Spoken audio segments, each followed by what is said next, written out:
తర్వాత నేను చెప్పాను, నేను అడిగాను, అమ్మా అసలు ఆడపిల్ల చక్కగా ఉంది, బంగారు బొమ్మలా ఉంది మీ అమ్మాయి, అలాంటి అమ్మాయి చదువుకునే అమ్మాయి ఒక అఘోరితో పాటు వెళ్ళిపోయింది అంటే మీ ఇంట్లో ఏదో కొంత సఫర్ అవుతోంది, ఎవరి వల్ల ఒత్తిడి ఉంది, పెళ్లి చేసుకుని చక్కగా హ్యాపీగా ఉండాల్సిన అమ్మాయి అఘోరితో పాటు వెళ్ళిపోవాలని డిసిషన్ తీసుకుందంటే దాని మూలం ఏదో ఉండుంటుంది.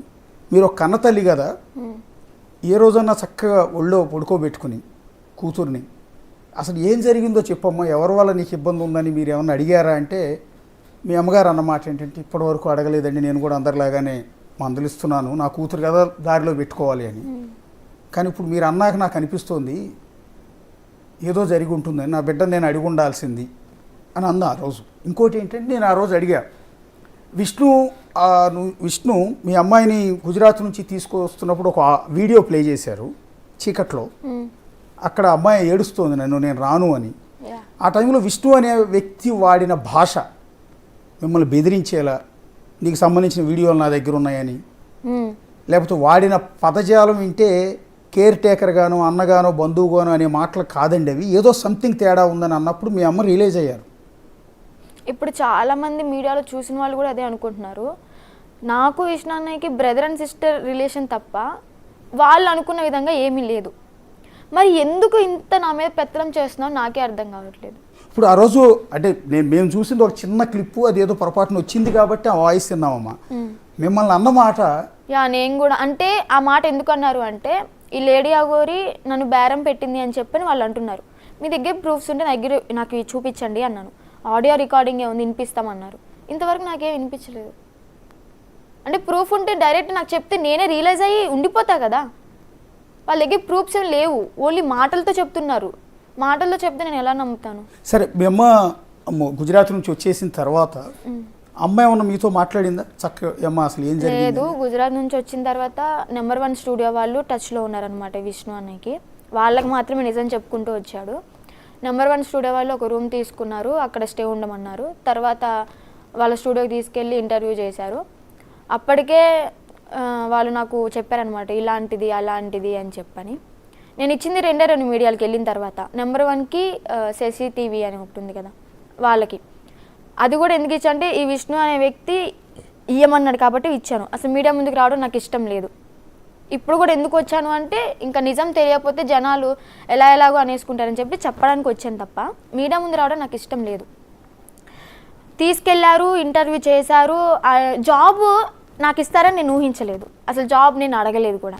నీకేమన్నా ఇంట్రెస్ట్ అంటే ఫిలింలోకి వెళ్ళాలని, యాక్ట్ చేయాలని, ఇలా యాంకరింగ్ కొంచెం టచ్ ఉంది కాబట్టి అది కూడా ఇంట్రెస్ట్ చేశారంటే నువ్వు చేస్తావా అంటే నేను ఇప్పుడే చేయను, 1 మంత్ నా మైండ్ రిలాక్స్ అవ్వాలి సార్, ఆ తర్వాత చూస్తాను అన్నాను. చేస్తాను అని కూడా అనలేదు, చూస్తాను అన్నాను.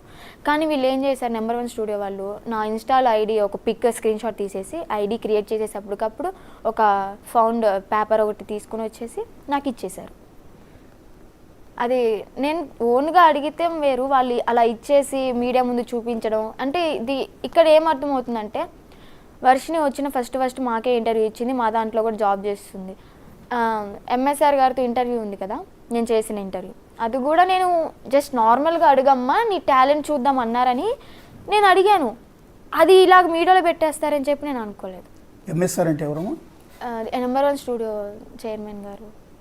ఓకే, నెంబర్ 1 స్టూడియో ఛానల్ యజమాని. సరే, ఓకే, ఆయన మీకు తప్పే ఉద్యోగం ఇవ్వచ్చు, సరే కష్టాల్లో ఉన్నారు కాబట్టి ఇస్తే ఇవ్వచ్చు, తప్పేం లేదు, అంటలేదు. కానీ నేనేమంటానంటే మీరు గుజరాత్ నుంచి విజయవాడ రావడానికి 4 రోజులు పట్టింది.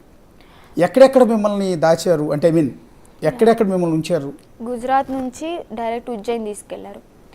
ఉజ్జయిన్ టెంపుల్ దర్శనానికి అని చెప్పి రూమ్లోనే ఆర్టీవీకి నేను జూమ్ మీటింగ్లో వీడియో కాల్లోకి వచ్చాను. అప్పుడు అఘోరి లైన్లో ఉంది మాట్లాడతారా అన్నప్పుడు నేను మాట్లాడతా అన్నాను. విష్ణు కోపం వచ్చేసి మాట్లాడతావా అని చెప్పని ఫోన్ వాళ్ళది కట్ చేసి నన్ను కొట్టాడు, కాల్తో ఇక్కడ కొట్టాడు. దెబ్బ కూడా ఉంది, చూపిస్తాను మీకు తర్వాత.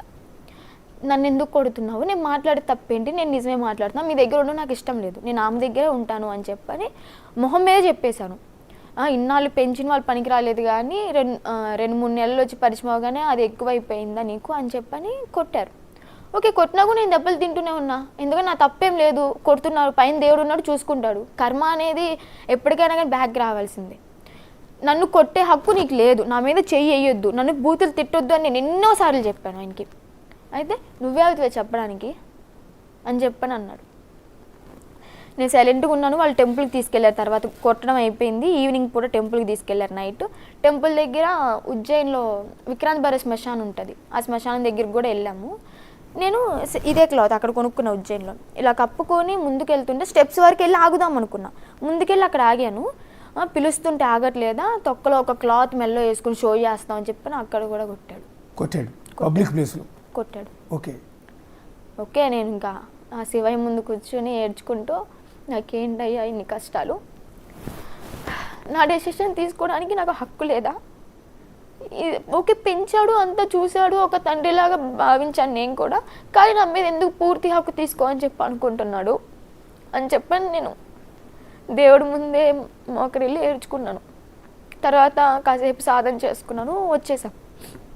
వచ్చిన తర్వాత భూపాల్ తీసుకెళ్తా అన్నారు నెక్స్ట్ మార్నింగ్. భూపాల్ కాకుండా పక్కన ఏదో సియోదో ఏదో సంథింగ్ విలేజ్ ఉంది, అక్కడ తీసుకెళ్ళారు. ఏదో మౌంటైన్ వ్యూ ఉందంట, చూద్దాము అని చెప్పని. సరే అక్కడికి వెళ్ళారు. అది తీరా చూస్తే మౌంటైన్ వ్యూ కాదు, నేచురల్ కాదు, ఒక హైలాండ్ లాగా ఉందన్నమాట. డబ్బులు ఎక్కువ ఉన్నాయి, డబ్బులు ఎక్కువ అవుతాయి, వద్దు అని చెప్పని మళ్ళీ భూపాల్కి రిటర్న్ అయిపోయాం. భూపాల్లో 1 డే స్టే చేసి భూపాల్ నుంచి విజయవాడ రావడం జరిగింది బస్సులో. అప్పటికే బిగ్ టీవీ వాళ్ళు, అదే అక్క పేరు ఏదో ఉంది విజయవాడలో ఉంటుంది, సాహిత్య అక్క, ఫోన్ చేసి అడగడం. అప్పుడు తనేమో మేము చెన్నై వెళ్తున్నాము, విజయవాడ రావట్లేదు, 2 days టైం పట్టిద్ది అని చెప్పని అబద్ధాలు చెప్తూ వచ్చాడు. అలా చెప్పమన్నా అంటే నేను చెప్పలేదు, విష్ణునే చెప్పాడు అలాగా. కానీ నెంబర్ 1 ఛానల్ వాళ్ళకి డైరెక్ట్ నిజం చెప్పుకుంటూ వస్తున్నాడు. సార్ ఈ టైంకి రీచ్ అవుతాం, ఈ టైంకి రీచ్ అవుతాం. నెంబర్ 1 ఛానల్ వాళ్ళు రైల్వే స్టేషన్లో దిగగానే, బస్ స్టాండ్లో దిగగానే వచ్చి తీసుకెళ్లారు వాళ్ళ రూమ్కి. ఓకే బాగానే ఉంది. ఆ రోజు నైట్ స్టే చేసాం అక్కడ. నైట్ ఇంటర్వ్యూ కూడా తీసుకున్నారు వాళ్ళు, హైదరాబాద్కి వచ్చి తీసుకున్నట్టు. ఎందుకంటే బిగ్ టీవీ వాళ్ళకి హైదరాబాద్లో ఉన్నామని చెప్పాడు కదా విష్ణు. హైదరాబాద్లో ఉన్నట్టు ఇంటర్వ్యూ తీసుకున్నారు. వాళ్ళు వెళ్ళిపోయారు, పడుకున్నాము. తర్వాత 1కో 1:30కో మళ్ళీ సిసిటీవీ వాళ్ళు వచ్చారు. సెకండ్ ఇంటర్వ్యూ ఇచ్చాను, అయిపోయింది, పడుకున్నాము. మార్నింగ్ మళ్ళీ నెంబర్ 1 స్టూడియోకి తీసుకెళ్ళి మీరు చూసిన ఇంటర్వ్యూ మొత్తం జరిగిందనమాట. కాదు, ఇప్పుడు విజయవాడలో హోటల్లో ఉన్నారు మీరు? యా. ఇటు ఇప్పుడు ఇంటికి వెళ్ళిపోయిన తర్వాత మంగళగిరి మీ అమ్మా నాన్న దగ్గరికి వెళ్లకుండా విజయవాడ హోటల్లో ఎందుకున్నారు? అక్కడ ఇంటి దగ్గర మీడియా వాళ్ళు ఎక్కువ ఉన్నారు, నేను తీసుకెళ్ళను అని చెప్పని నెంబర్ 1 టీవీ వాళ్ళు రూమ్ తీసుకున్నారు మా కోసం స్పెషల్గా. ఓకే.